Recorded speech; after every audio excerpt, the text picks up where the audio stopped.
Good morning, Florida Southern, and welcome to the new news show.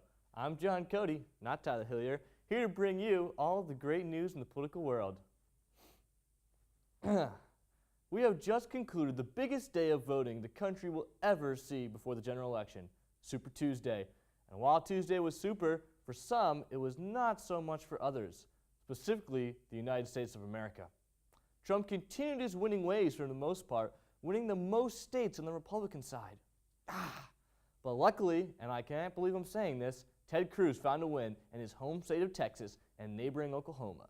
Marco Rubio also got on the board with a win in Minnesota, which is difficult to understand considering his strong stance on the border.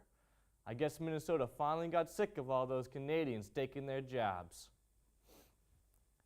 The Democratic side still looks like a race to the finish as Hillary led the way to most of the night, but Bernie Sanders took key states along the way to keep himself in the race just barely.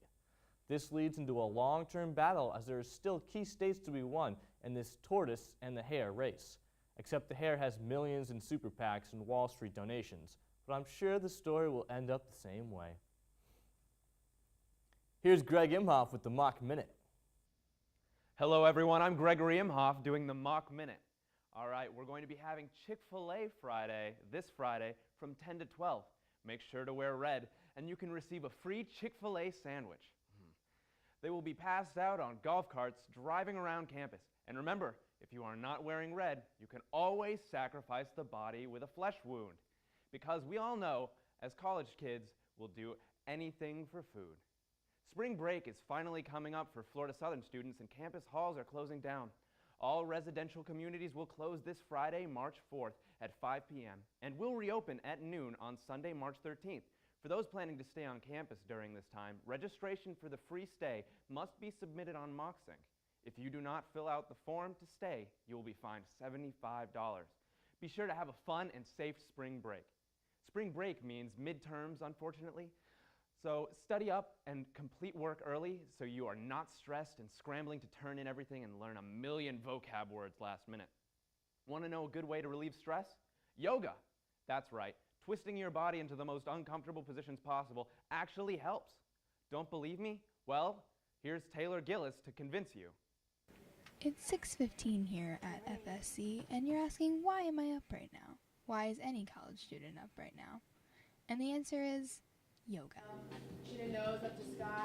Students come here as a stress reliever and to take a break from school.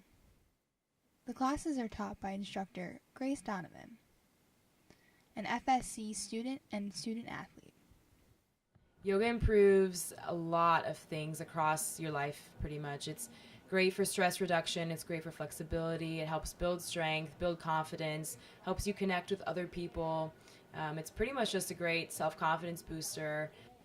Yoga is a relaxing practice and can help students refocus on their life and on their studies.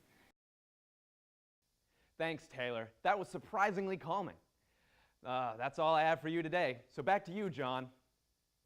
We're coming up on our first winner-take-all state, Florida.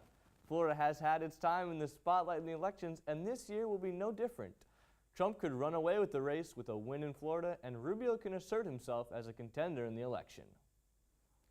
That's all we have for you today. Make sure to come back and check out what's happening after spring break as we bring you news on the primary election. And remember, the buck, Tyler, stops here.